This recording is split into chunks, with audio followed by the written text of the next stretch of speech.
Jaya Radha Madhava Kunja Bihari Jaya Radha Madhava Kunja Bihari Jaya Radha Madhava Kunja Bihari Jaya Radha Madhava Kunja Bihari Gopi Jana Vallabha Giridharadhari Jaya Gopi Jana Vallabha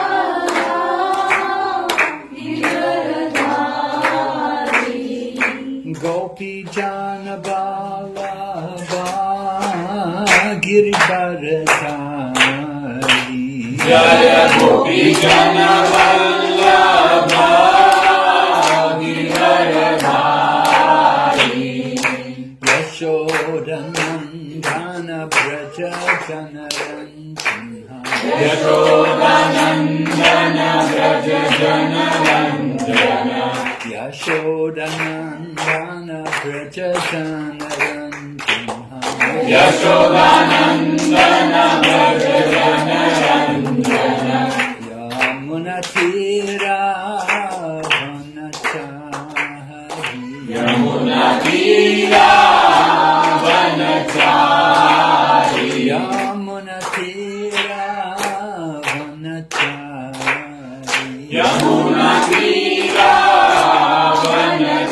Vanachari Jaya Radha Madhava Kunja Bihari Jaya Radha Madhava Kunja Bihari Jaya Radha Madhava Kunja Bihari Jaya Radha Madhava Kunja Bihari Gopi Jana Vallabha Giridharadhari Jaya Gopi Jana Vallabha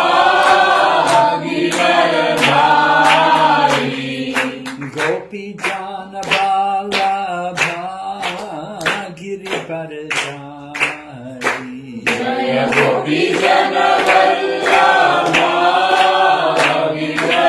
Giridharadhari Yashodanandana Braja Janaranjana Yashodanandana Braja Janaranjana Yashodanandana Braja Janaranjana Yashodanandana Braja Janaranjana Yamunatira Vanachari Yamuna Tira Vanachari Yamunatira Vanachari Yamuna Tira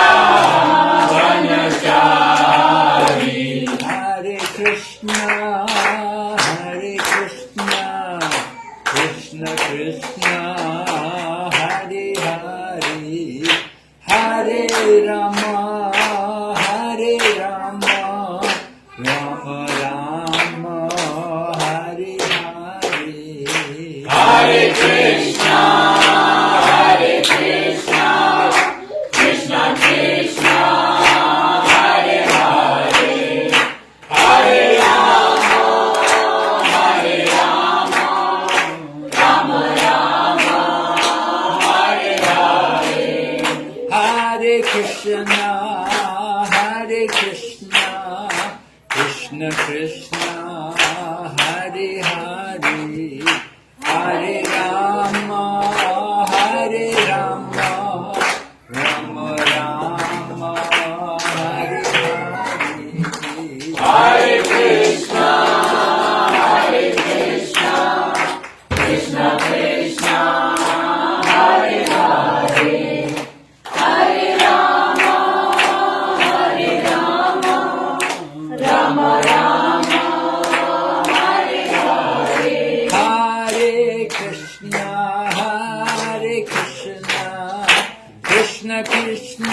Hare Rama, Rama Rama, Hare Hare, Hare Krishna, Krishna Krishna, Hare Hare, Hare Rama, Rama Rama, Hare Hare. Nitai Gaur Hari Bol, Hari Bol, Hari Bol, Hari Bol, Nitai Gaur Hari Bol, Nitai Gaur Hari Bol, Hari Bol, Hari Bol, Nitai Gaur Hari Bol. Jai Jai Prabhupada, Prabhupada, Prabhupada, Jai Srila Prabhupada, Jaya Jaya Prabhupada, Prabhupada, Prabhupada, Jaya Jaya Prabhupada. Nitai Gaur Premanande. Hari Bol. So, reading Bhagavad Gita, is it? Yes. Where? Any special place? Which verse? Any special word? Anything? Which you have to know? 5.29. 5? 5.29. Oh, 529? That's the well-known verse, right? The peace formula. Peaceful. Yeah. Yeah, Bhaktaram Yagna 529. You know that verse? Yeah? It's the last verse of the 5th chapter. Om Namo Bhagavate Vasudevaya. Om Namo Bhagavate Vasudevaya. Om Namo Bhagavate Vasudevaya. Om Namo Bhagavate Vasudevaya. Om Namo Bhagavate Vasudevaya. Om Namo Bhagavate Vasudevaya. Narayanam Namaskrityam. Narayanam Namaskrityam. Naram Chaiva Narottamam. Naram Chaiva Narottamam. Devim Sarasatim Vyasam. Devim Saraswatim Vyasam. Tato Jayamudiraya. Tato Jayamudiraye. Nasaprayeshu Vabhadreshu. Nashtaprayeshu Abhadreshu. Nityam Bhagavata Sevaya. Nityam Bhagavata Sevaya. Bhagavati Uttama Shloke. Bhagavati Uttama Shloke. Bhaktir Bhavati Nashtaki. Bhaktir Bhavati Naishtaki. So we're reading Bhagavad Gita, chapter 5, Karma Yoga, Action in Krishna Consciousness. And this is the last verse of the 5th chapter, number 29. Bhoktaram Yagna Tapasam. Bhokam Yagna Tapasam. Sarvaloka Maheshwaram. Sarvaloka Maheshwaram. Suridam Sarvabhutanam. Suridam Sarvabhutanam. Yadvamam Shantim Richati. Yadvamam Shantim Richati. Bhoktaram Yagna Tapasham. Bhoktaram Yagna Tapasam. Sarvaloka Maheshwaram. Sarvaloka Maheshwaram. Suridam Sarvabhutanam. Suridam Sarvabhutanam. Yadvamam Shantim Richati. Yadvamam Shantim Richati. Bhoktaram Yagna Tapasam. Bhoktaram Yagna Tapasam. Sarvaloka Maheshwaram. Sarvaloka Maheshwaram. Suridam Sarvabhutanam. Suridam Sarvabhutanam. Yadvamam Shantim Richati. Yadvamam Shantim Richati. Would you like to chant? Bhoktaram Yagna Tapasam. Bhoktaram Yagna Tapasam. Sarvaloka Maheshwaram. Sarvaloka Maheshwaram. Suhritam Sarvabhutanam. Suridam Sarvabhutanam. पृच्छति ज्ञात्वा मां शान्तिमृच्छति Yes? Check? No? भोक्तारां यज्ञतापसां भोक्तारां यज्ञतपसां सर्वलोकमहेश्वरम् सर्वलोकमहेश्वरम् सूर्यं सर्वभूतानां सूर्यं सर्वभूतानां ज्ञात्वा मां शान्तिं रक्षति ज्ञात्वा मां शान्तिं रक्षति भोक्तारां यज्ञतपसां भोक्तारां यज्ञतपसां सर्वलोकमहेश्वरम् सर्वलोकमहेश्वरम् हृदं सर्वभूतानां सूर्यं सर्वभूतानां ज्ञात्वा मां शान्तिं रक्षति ज्ञात्वा मां शान्तिं रक्षति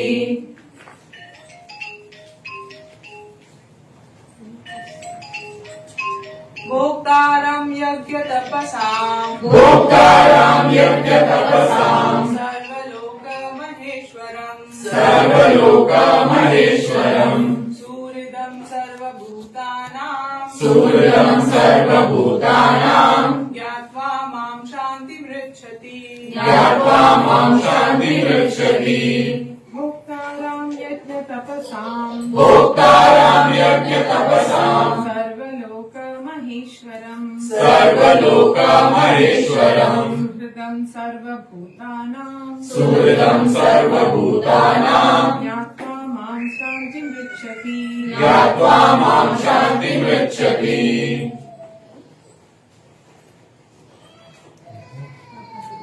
Anyone else? भोक्तारां यज्ञतपसां भोक्तारां यज्ञतपसां सर्वलोकमहेश्वरम् सर्वलोकमहेश्वरम् सुहृदं सर्वभूतानां सूर्यं सर्वभूतानां ज्ञात्वा मां शान्तिं रक्षति ज्ञात्वा मां शान्तिं रक्षति Like the chant? No? Bhoktaram, Bhoktaram, the beneficiary, the beneficiary, Yagna, Yagna, of sacrifice, of sacrifices, Tapasam, tapasam, and penances, and penances, and austerities, and austerities, Sarvaloka, Sarvaloka, of all planets, of all planets, and the demigods thereof, and the demigods thereof, Maheshwaram, Maheshwaram, the Supreme Lord, the Supreme Lord, Suridam, Suridam, the benefactor, the benefactor, Sarva, Sarva, of all, Bhutanam, Bhutanam, the living entities, the living entities, Gyatva, Gyatva, thus knowing, Mam, me, Lord Krishna, Shantim, relief from material pangs, Richati, one achieves. Translation. A person in full consciousness of me, knowing me to be the ultimate beneficiary of all sacrifices and austerities, the Supreme Lord of all planets and demigods, and the benefactor and well-wisher of all living entities, attains peace from the pangs of material miseries. Purport by Srila Prabhupada. The conditioned souls within the clutches of the illusory energy are all anxious to attain peace in the material world. So Prabhupada he's talking about conditioned souls, right? There are two kinds of souls. There's liberated souls and conditioned souls. So we're conditioned souls. We're here in the material world. We're conditioned. We're conditioned to, to things like eating and sleeping. And we're conditioned to eat particular type of food and to just wake up at a certain time and sleep at a certain time. We're very conditioned Some things make us happy, some things make us angry. Yeah? It's all due to our conditioning. So we want to understand, not everyone is conditioned. There are some liberated souls. But liberated souls are not here in this world so much. They're in the spiritual world. Or we would say Goloka, Golok, right? The spiritual world is the place where the liberated souls are living. Or sometimes we would say Vaikuntha. Vaikuntha, we're in the place of Kunta. We're in the place where there's a lot of anxiety.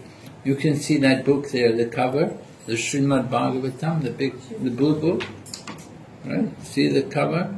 So on the cover you can see here, there's Goloka right in the center. You see? And then there's so many planets. These are the Vaikuntha planets, where Lord Vishnu in different forms is living. And this little place down here, the dark region, this is the material world. So the material world is 1/4, and the spiritual sky is 3/4. So the spiritual world is much bigger than the whole material creation. Our world, this material world, is very small compared to the spiritual sky. And in the spiritual sky, it's all liberated souls. Right? Would you like to be a liberated soul? Would you like to get liberation? Yes, Maharaj. You know, countries often, they fight for liberation, you know, we want liberation. We want to, just like India was ruled by the British for some time, and Mahatma Gandhi canvassed, he wanted liberation, right? And similarly, you've got places like Kashmir, people, we want to liberate Kashmir, you know, these kind of things, political situations. So they talk about liberation. There was the People's Liberation Army in China. They had the People's Liberation Army. They fought for the liberation of China, to get it free from the ruler. There was a ruler, a political party ruling, and the communists wanted to take over. So the communists, they were the People's Liberation Army. So like that, liberated souls, they think freedom, liberation means freedom. But you don't get freedom so easily. People don't know what is real freedom. So Lord Krishna is explaining here something about how we can get peace. You know, we often hear Shanti, Shanti, Om Shanti, Shanti, you know. People want peace. But they don't know what is real peace. We talk about peace, oh, we want peace. What does it mean to get peace? So this verse here in the Bhagavad Gita, this is called the peace formula. Formula for peace, you know. Just like in mathematics and science, they have formulas. If you study these things, they will give you so many formulas. So here's a formula in the Bhagavad Gita for peace. We want to get peace. You can get peace. You have to know 3 things here, described in this verse, right? We have to know, first of all, first thing we have to know is that there's a Maheshwar. There's a proprietor. Anybody called Maheshwar here? Any Maheshwaris? No? I was in Nasik a couple of years back. I was in Nasik, and I mentioned something about Maheshwari, and then they said, many of us are Maheshwari. They were all, you know, that part, they were Maheshwari. So here also, the Bhoktaram Yagna Tapasham Sarva Loka Maheshwaram. Right? Maheshwar. Maha Ishwara means the great controller, Ishvara is the supreme controller, Maha great. So Maha Ishwar, one who owns everything, controls everything, he is Maheshwar. So Lord Krishna, he is like that. He is the actual Maheshwar, you know. We're not really Maheshwari, you know, we're tiny people. But Lord Krishna, he is Maha Ishvara, the supreme controller, supreme proprietor. It all belongs to him, right? Not what really belongs to us. You say, you all say in Hindi, you know, Kali Hath Ayate? Yeah, but no, we have nothing. We live with nothing. But when we come into this world, we try to acquire. They say when the baby is born, the hand is closed. But when we die, you open the hand. You have to leave everything, let everything go. Leave everything. So Lord Krishna, he's the proprietor. It all belongs to him. It comes from him, and so it belongs to him. We didn't bring anything with us. It's all his. That we claim my country, my land, what is actually ours? Nothing is really ours. So Bhagavad Gita is teaching us that we shouldn't be so attached to these things, you know. We get very attached, very possessive. This is mine, this belongs to me. It's a problem. But this is actually ahankar when we're thinking like that. So that ahankar keeps us in the material world. This is our conditioning. We're trying to get free of that conditioning. So Lord Krishna, he's telling to Arjuna, and he's telling to all of us, by telling to Arjuna, he's teaching all of us, that actually everything belongs to him. And because it belongs to him, it's for his pleasure. Right? You get pleasure. This is your home. You get pleasure from your home. You have a car, you get pleasure from your car. You have a child, your child, you get pleasure from the child. You know? Nobody else gets pleasure from the child, but you get pleasure from the child. Your child. So, the same way, everything belongs to Krishna, and because it all belongs to him, it's for his enjoyment. So we have to remember these things. These two things, very important. Everything belongs to Krishna, and everything is meant for his enjoyment. But there's one more thing, which is very important to remember, and that is Suridam Sarva Bhutana, that he is the best friend of everyone. Right? In the course of our lives, we've had many friends. You know, when we were children in the kindergarten, you had friends. Then you go to school, you get different friends. Later on, you go to college, different friends. And then later on, you get married, different friends. You know, so many things change in the course of different friends come and go. But there's one friend who's always with us, right? And who is that friend? Krishna. Right, Krishna. Because he's in the heart. He's the super soul. He's with all of us. And so he's actually our best friend. In the heart of all of us, he's speaking to us. And he's telling us things, you know. But often we don't hear, we don't want to hear. But he's speaking to us, he's telling us what we should do, what we need to do. Lord Krishna is the Param Atma we say. He is the Supreme Atma. We are Atmas, we are Jiva Atma, we are tiny Atmas. But there's the Param Atma, the Supreme Atma. Because he's in the heart, And he gives us, in Bhagavad Gita, Krishna describes about the Paramatma, that the Paramatma is giving three things: knowledge, remembrance, and forgetfulness. Right? Forgetfulness.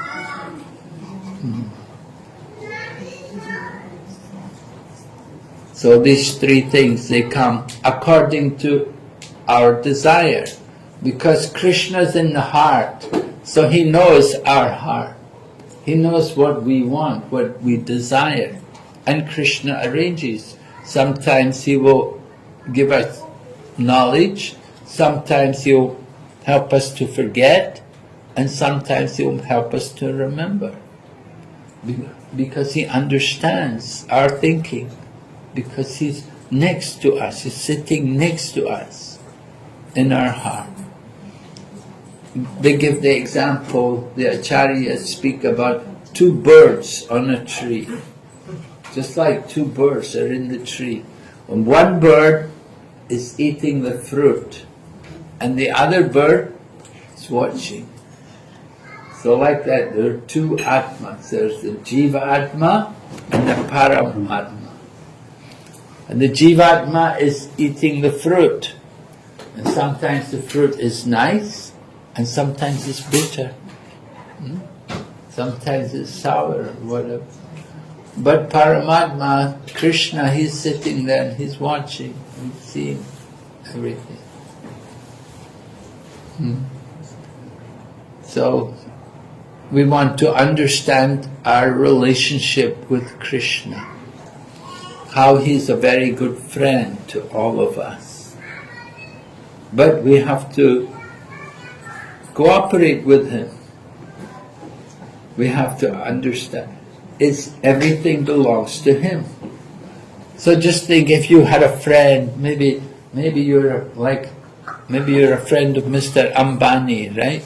You know, the pretty big people, right? Rich people, you know. What was it? Ambani's son got married, and how much money did he spend for the wedding for his son? You know, millions and millions. And he brought artists from America and everything to perform for his son's wedding. So just imagine if you're a friend of some very rich person, you know, you feel, oh, very good, you know, I've got such a big, rich man, he's my friend. But we have Krishna for a friend. We should be appreciating how fortunate we are to have a friendship with Lord Krishna. Because Lord Krishna is much more special than Ambani or any of these other very rich billionaires or industrialists. You know, they're enjoying some karma. They have some karma, and so they're enjoying for a little while, but it's temporary, you know. Just like one of Prabhupada's disciples, there's the one man from America, he's the grandson of Henry Ford. Henry Ford was the man who pioneered motor car production, and he had the Ford Motor Company in America.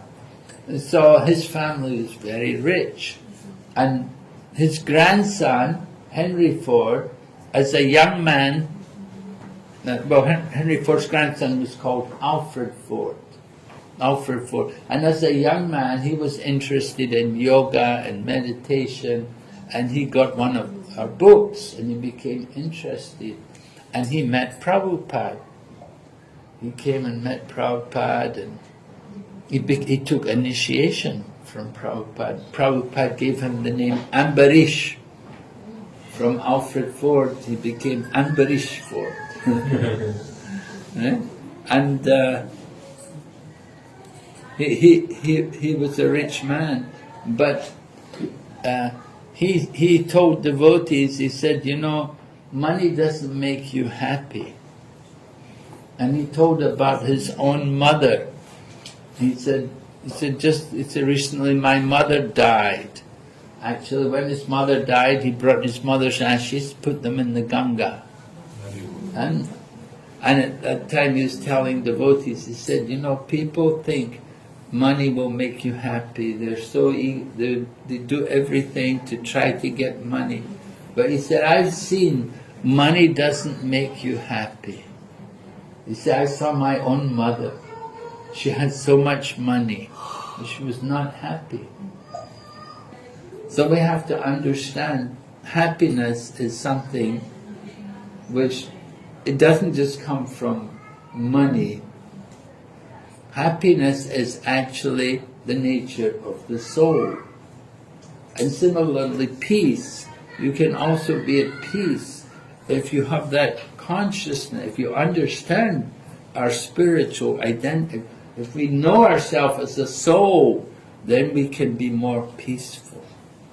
But if we're thinking, I'm the body, then it's hard to be peaceful.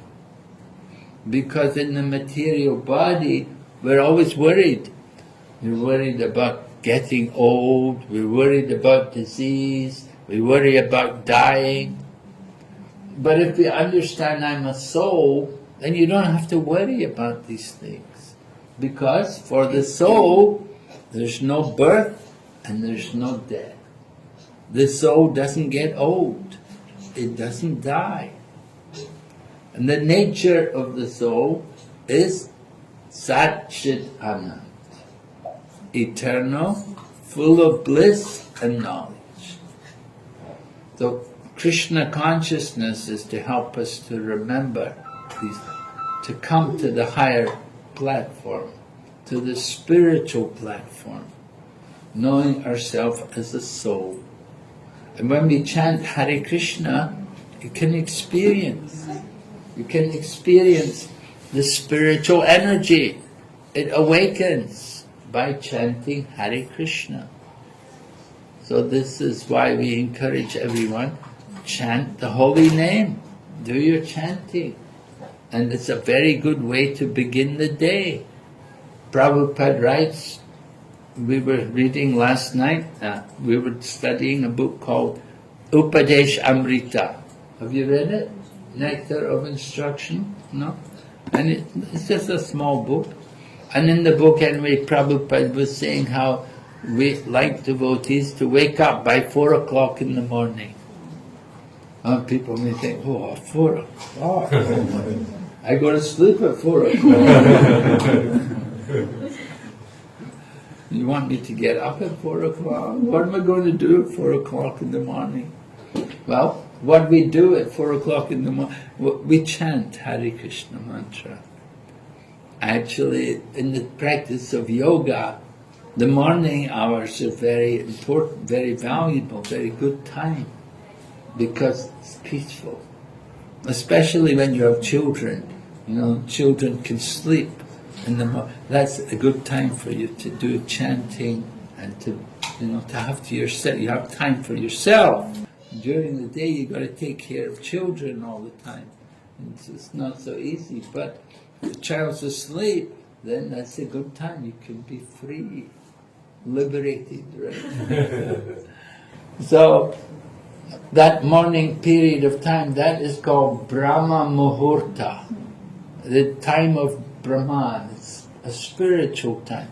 So in all the yoga ashrams, they will all wake up earlier in the morning and we'll do the meditation. Just like if you go to the Holy Land, if you go to a place like Vrindavan or Ayodhya or Dwarka, or we have also Mayapur, if you go to one of these holy places, you'll see the temples open early in the morning. And they have what is called Mangal Arti.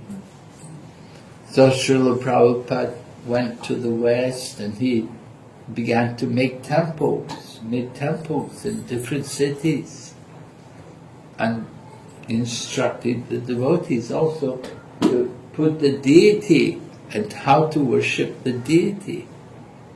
Just like you can see the picture of these deities, Radha and Krishna. So devotees will worship the deity. They will change the dress every day and change the flowers, put fresh flowers every day. Not only do they dress and put flowers, but they also cook for the deities. and we encourage devotees also. In your home, like this, you have an altar, and when we cook, we offer it on the altar. We offer it just by saying some prayers, and in this way we're offering the food to Krishna, and that takes away the karma. It takes away the karma from the food, and the food becomes prasadam in that way, because it's been offered to Krishna. So we're taking the prasadam of Lord Krishna. So devotees, we have that habit that whatever we cook, we will offer it to Krishna. And even we didn't cook it, if we have fruit, or you have something else, even your ice cream or something, whatever you have, offer it to Krishna, you see? And that way it becomes free of karma. So we have a karma-free diet. We want to get free of karma. Karma keeps you in the material world. So you have some good karma, maybe you have some good karma, you're here in Dubai, right? You're here in Dubai, and is this Discovery Garden? Yes. Right? You're here in Discovery Garden, a nice place, and so you have some good karma. But you have some bad karma also. Huh? What's the bad karma? Material body. Right? We're here, but we cannot stay here forever. We come here for some time, but we get old, we get disease, we'll have to give up the body one day.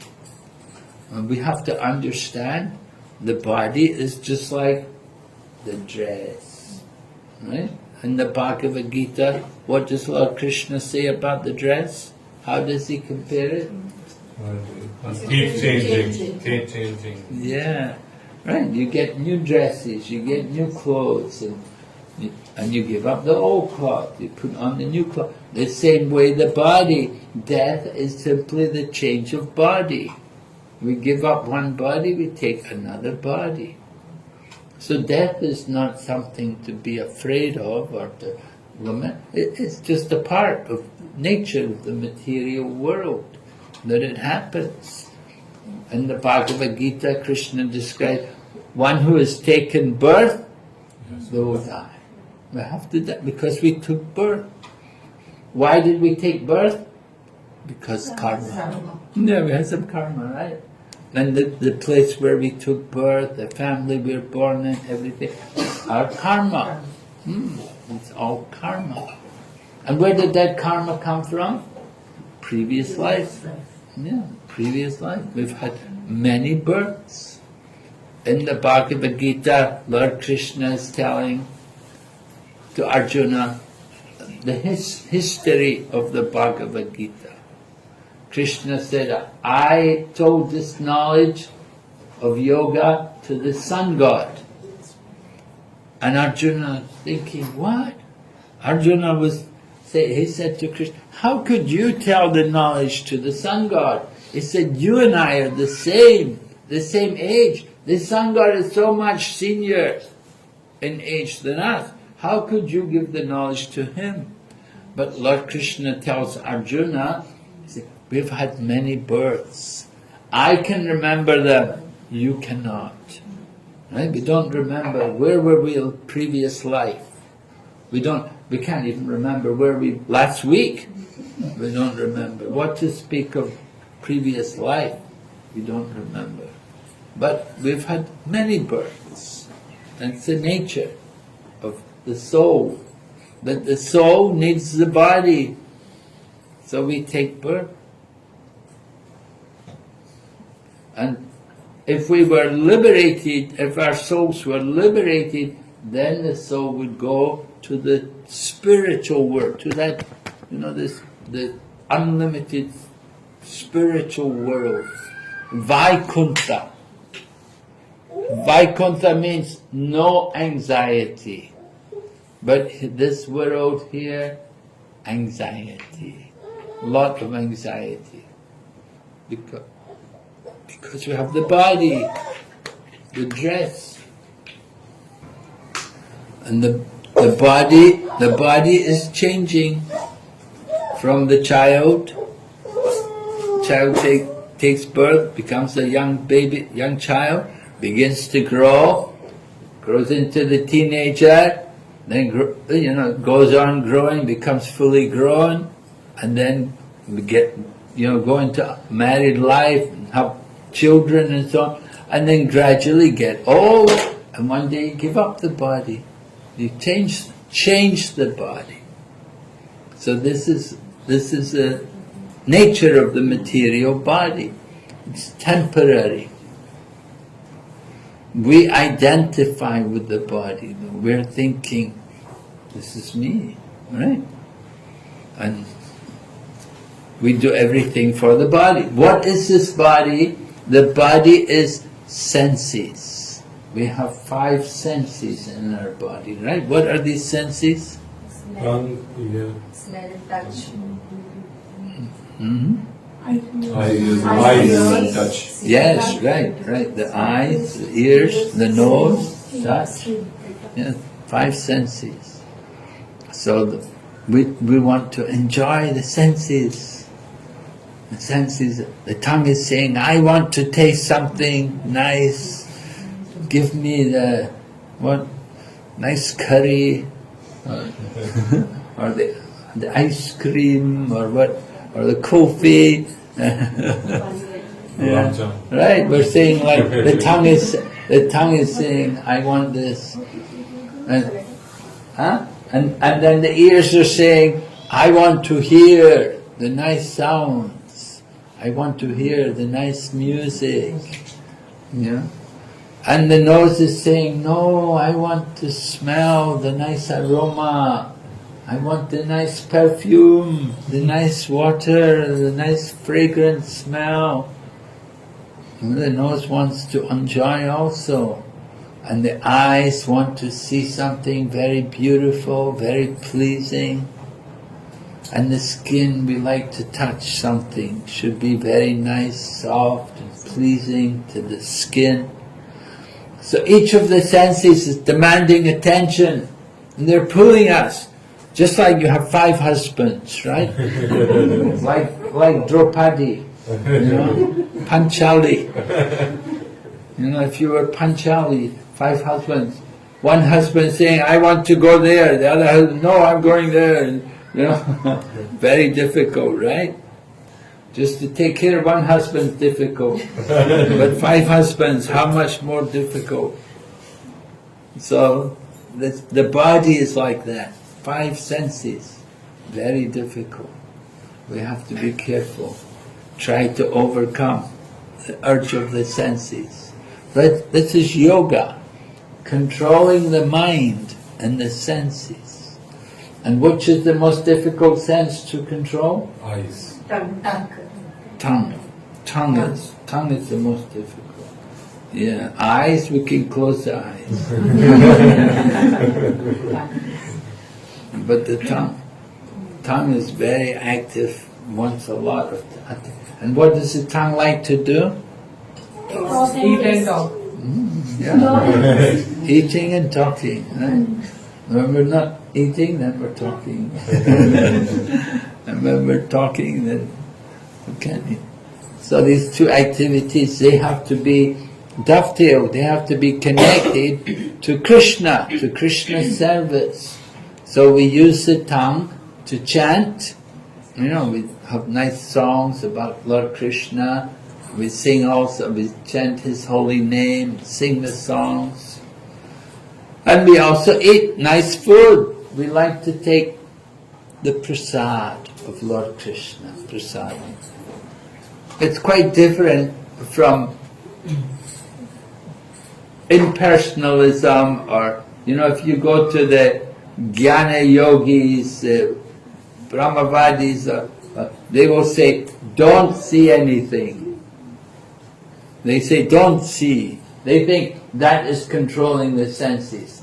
You don't see anything, don't hear anything, don't speak anything. Hear no evil, speak no evil, see no evil. Right? Like that. They think that is control. Like some people like to do monavrat. Did you ever try Monavrat? No? But some people, they like to do that, Monavrat, and one man I knew, he was doing it every Sunday. Every Sunday you do Monavrat. Monday, wow, sleep, so much. Monday, go to office, But Sunday, Monavrat. No. Give the tongue a rest. So, some people, they do Monavrat for many years.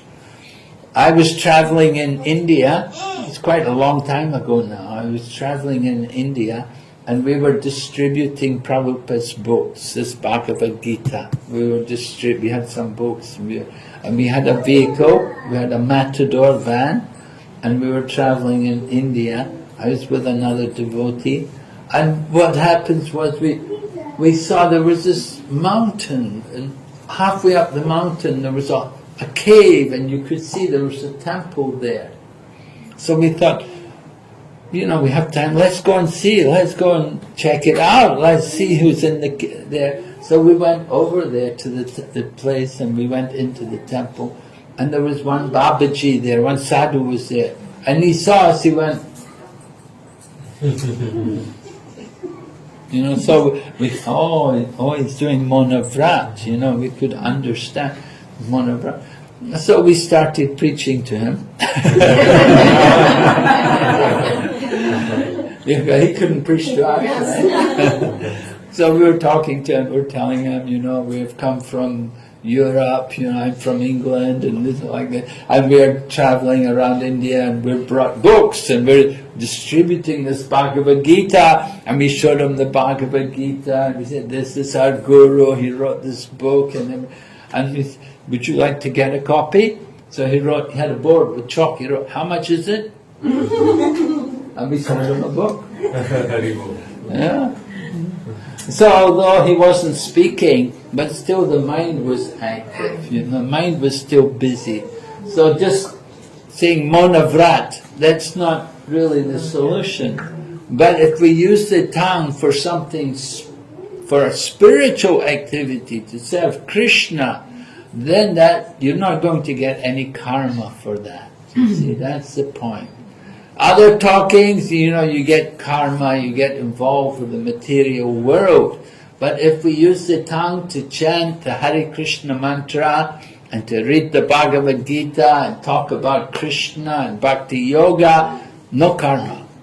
Right? So that's a good thing. But using the tongue for Krishna's service. You eat Krishna prasadam, you don't get karma. What do you get? Akarma. Akarma means no karma. So do you get anything if you eat prasadam? Mercy. Mercy. You get mercy? Yeah, we get purified, right?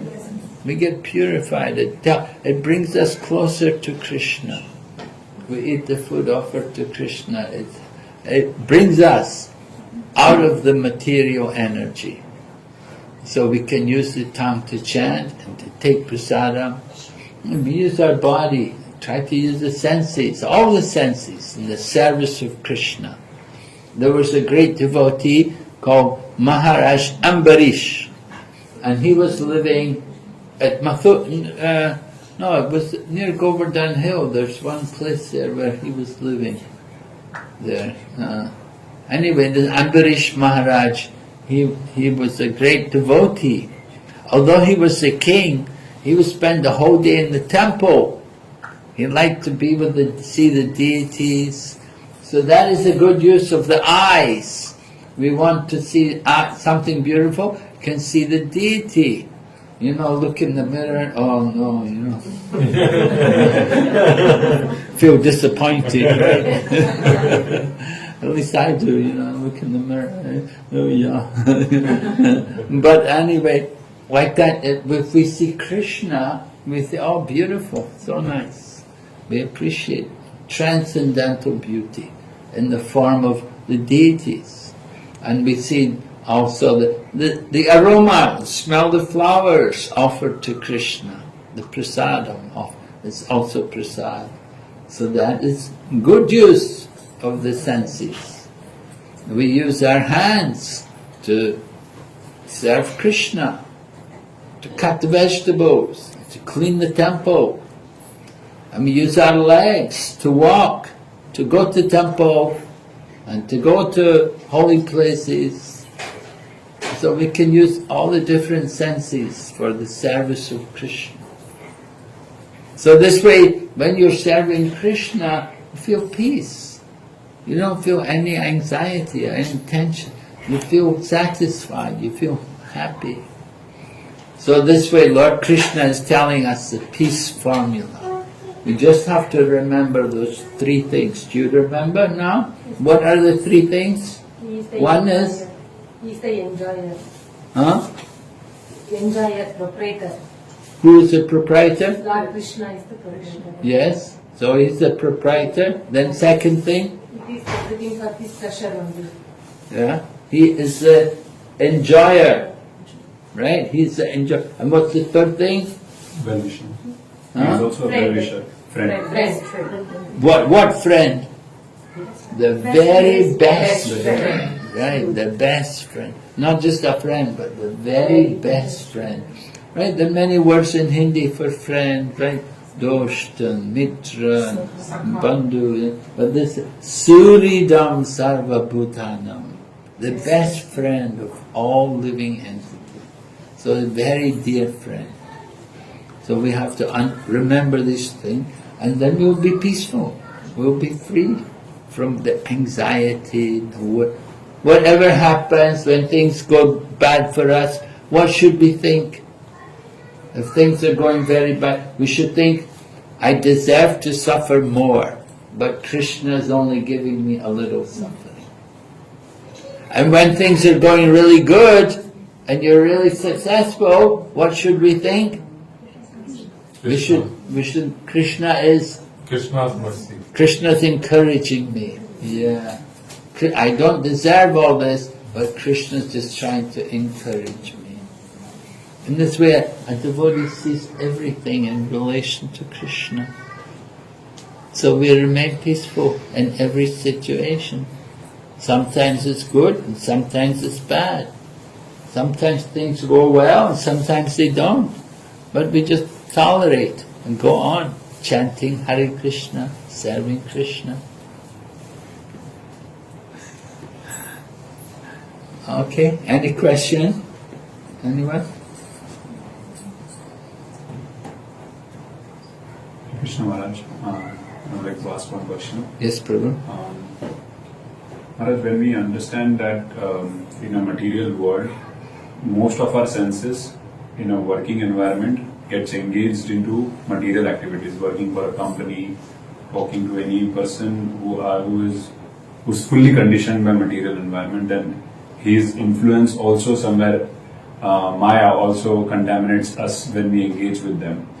But okay, as far as work is concerned, we can get into the mindset that this is also one of a karma yoga. But when we talk to others who are not well advanced in their spiritual or in their understanding or in their consciousness, they inflict some contamination in us. How do we protect ourselves from that contamination? Because day in, day out, we speak with so many people. We speak with managers, we speak with customers, we speak with colleagues in a working environment. How do we protect us from that? We have to protect ourselves by daily practice of Bhakti Yoga. Just like a doctor has to treat so many sick people, but they have to be very careful they don't get infected, right? How does the doctor protect himself, They're very careful when they come, you see gloves and the mask and everything. They're careful, they don't want to get infected from other people. So the same way, devotee will protect themselves by taking advantage of Bhakti Yoga, chanting.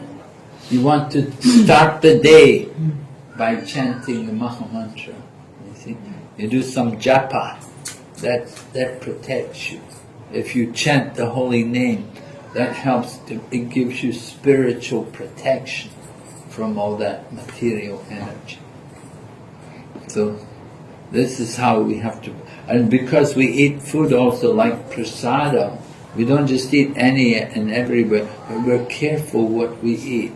We want to eat food which is, you may say, oh, I have to eat with people, they're my guests, I should eat with them.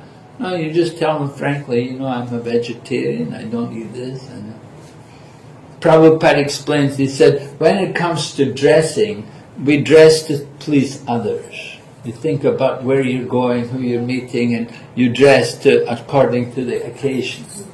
Right? If you're going to a wedding or some function, you dress up nicely for it. So like that.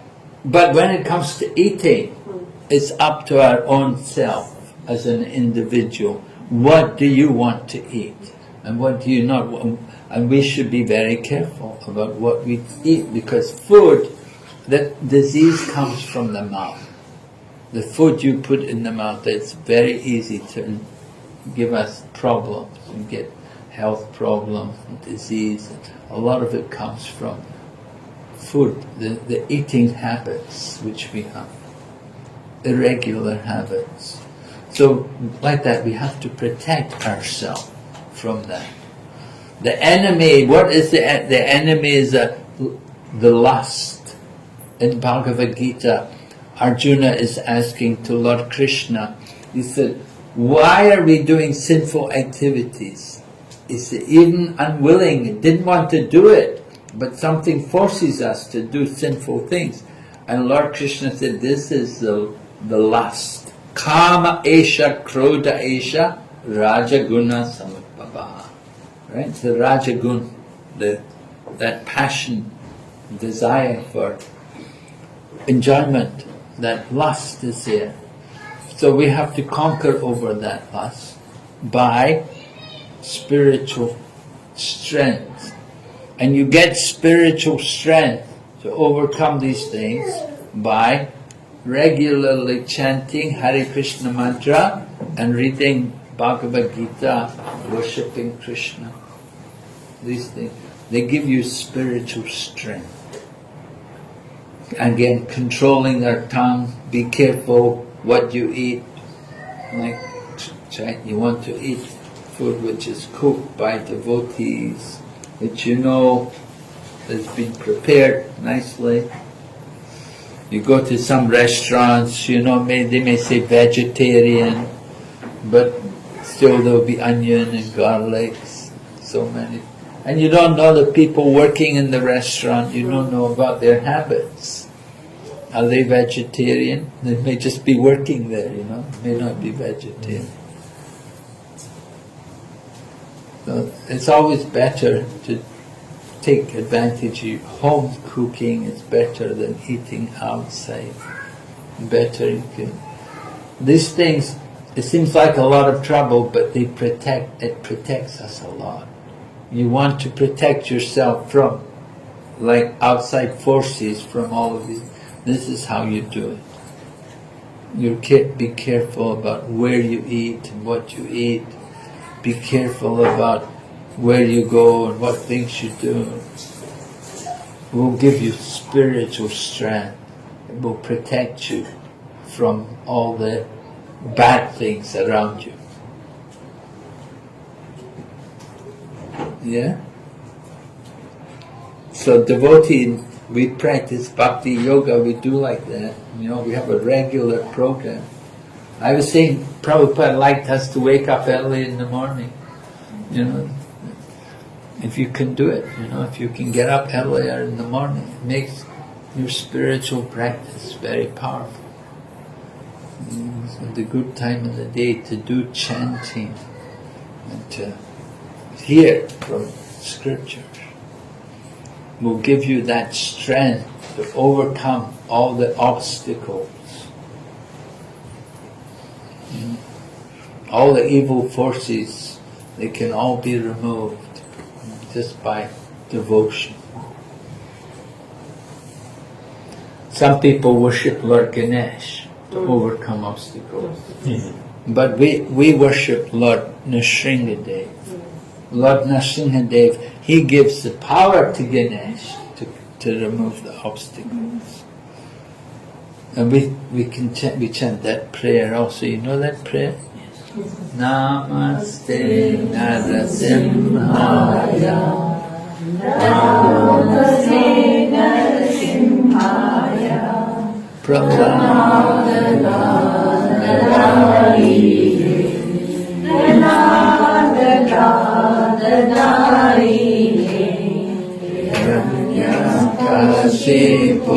Hiranyakashipurvakshaha Hiranyakashipurvakshaha Shilakankanakalaye Shilakankanakalaye Ito Nasimha Parato Nasimha Ito Nasimha Parato Nasimha Yato yato yami tato Nasimha Yato yato yami tato Nasimha Hare Nasimha Hridaye Nasimha Hare Nasimha Hridaye Nasimha Narasimha Madim Sharanam Prapati Narasimha Madim Sharanam Prapati Pravakara Kamala Varena Dalita Hiranyakashipu Tanubringa Keshavadita Narahari Rupa Jaya Gadisha Hare Jaya Jagadisha Hare Jaya Jagadisha Hare Narasimha Narasimha Narasimha Jaya Narasimha Jaya Prahlad Maharaj Prahlad Maharaj Prahlad Maharaj Jaya Prahlad Maharaj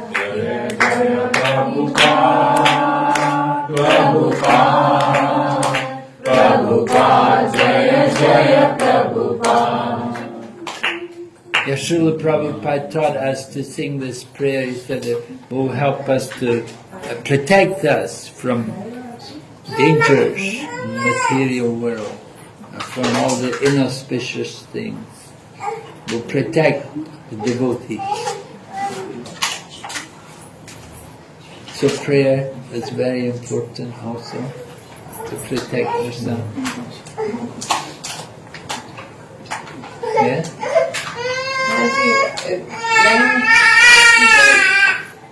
When we are around the people, they do something bad to us. There are people who do, anything bad, or I just generally be quiet. I say it's okay. Let Krishna take care of it. Is it ego or is it faith? I mean, is what they're doing to you, is it ego? They are doing to you, but then I do not like to reply them back. I usually keep quiet, thinking that okay, Krishna will take care of it. Yeah. That's ego or that's faith? From who? From you? From thinking that Krishna will take care of it. Well, I think it's your good sense. I think it's a sensible thing to do, to just leave it. They say, some people say, an eye for an eye, a tooth for a tooth, you did this to me, I will get back at you. So there's no end to it. You see, it goes on, continues, So that's not good. So certainly, we just want to tolerate. We should think if somebody is doing something wrong to us, we should think, I must have done something wrong to them in the past. And now it's coming back at me, So think of it like that. We don't know, but we can think like that. And we are encouraged to be tolerant. We should be tolerant. And we have to tolerate these different situations. We should be, Lord Chaitanya says, be tolerant like the tree. So that's important for us. Being tolerant, trying to control the ego, right? The false ego. The ego our ego can be very strong. So, what should be the real ego? The real ego. Remember, what is the size of the soul? Do you remember? What's the dimension of the soul? 1/10. Yeah, right. Yeah, the 1/10,000th of the tip of the hair. So our ego should be according to our spiritual dimension. Right? We're very small. Lord Chaitanya said we should think of ourselves lower than the straw in the street. We should, in other words, our spiritual dimension is very, very small. But because of false ego, we're thinking, no, I'm big, I'm a big person. We're thinking in terms of the body. That's the false ego. But the true ego is to understand our spiritual dimension. And spiritually, we're all servants of Krishna. So when we think in that way, then we'll give up the false ego and we'll be more tolerant. And that will help us to overcome all the obstacles. But if we get angry and try to get revenge and all, it will go on continually, there'll be no end. There'll be one war after another. There's no end to it. So it's definitely better to just tolerate and not to do anything. You think, I must have done something to them. Maybe now they're getting back at me. Just tolerate it. I think that's a bit, what you're doing is good, it's the right way.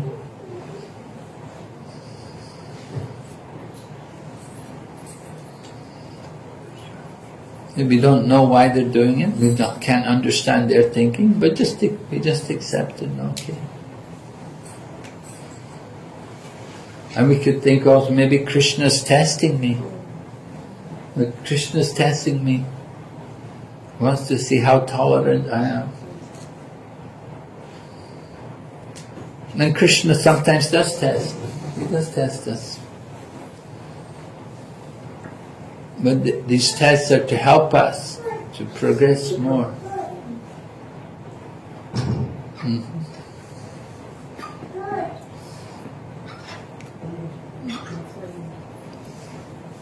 Okay? Hare Krishna. Hare Krishna.